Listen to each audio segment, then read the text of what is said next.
mga kabusing! Welcome back to my vlog. So for today's video nga mga kabusing, ang ating pag-usapan ngayon ay ang Man of the World 2026 na kung saan ginaganap na ngayon mga kabusing ang kanilang labanan niya mga kabusing dito sa bansang Pilipinas, ang Man of the World 2026 mga kabusing. So sino nga ba ang malakas na kalaban niya mga kabusing? Yung ating pambato na si Oliver from the Philippines.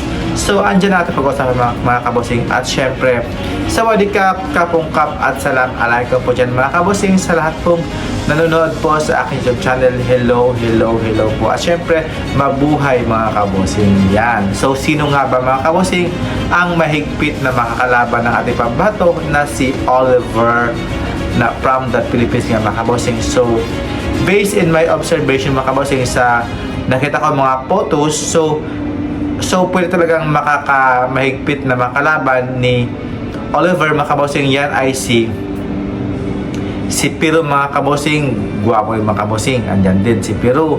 Si Thailand, okay din yung kanyang katawan, maganda din. Si Indonesia, okay din, pasok na pasok. Si Mexico, pasok din mga kabusing sa face value mga kabusing. At syempre andyan din si ba doon yung isa? Wala pa ba ito yung Venezuela, no? Si Dominican Republic, yung Black Beauty siya mga kabusing, okay na okay din mga kabusing. Si Taiwan, okay din mga kabusing. Sino pa ba? Si Chile mga kabusing, grabe si Chile mga kabusing, pasok na pasok yung mga kabusing. At syempre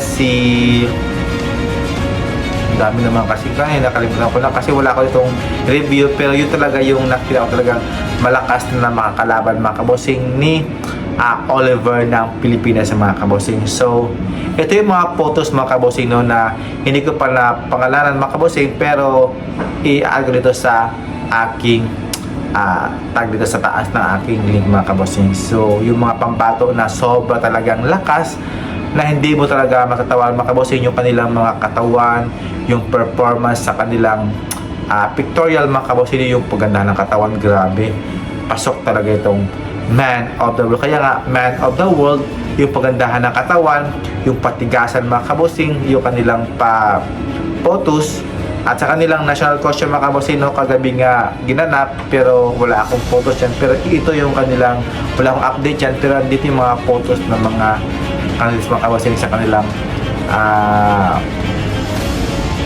national costume nga mga kabusing. So sa tingin nyo mga kabusing, si Oliver na nga mga kabusing ang makapag-uwi ng corona bilang isang kauna-unahang Man of the World? Please comment down below mga kabusing at huwag kalimutan mag-subscribe mga kabusing. At sino nga ba ang matinding makakalaban ng ating pambato na si Oliver? Please comment down below also mga kabusing. At thank you for watching mga kabusing and see you in my next vlog. Keep safe po. Bye bye. God bless. Kapong kap.